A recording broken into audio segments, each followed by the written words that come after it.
Hi hello అందరికీ. Evening school నుంచి వచ్చిన పిల్లలకు వేడివేడిగా పాలిస్తే కంపల్సరీ తాగడానికి ఇష్టపడరు. అలాగే కొంచెం హెల్తీగా ఇలా చల్లచల్లగా మిల్క్ షేక్ ప్రిపేర్ చేసిస్తే వద్దు అనకుండా లొట్టలు వేసుకొని తాగుతారు. ముందుగా పాలను బాగా మరగబెట్టుకోవాలి. ఒక మిక్సీ జార్ తీసుకొని ఒక 5-6 బాదాంలు, జీడిపప్పు, పిస్తా అండ్ ఉంటే వాల్నట్స్ కూడా వేసుకొని వాటిని ఫైన్ పౌడర్ కింద చేసుకోవాలి.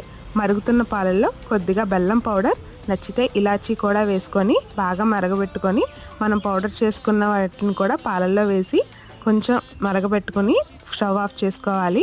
అవి బాగా చల్లారిన తర్వాత మిక్సీ వేసుకొని వాటిని కొంచెం బాదం అండ్ పిస్తాతో గార్నిష్ చేసుకొని ఫ్రిడ్జ్లో పెట్టుకొని చల్లగా తాగితే మండే సూర్యుడు చందమామలా వచ్చి పక్కనే ఉన్నట్టు అనిపిస్తుంది.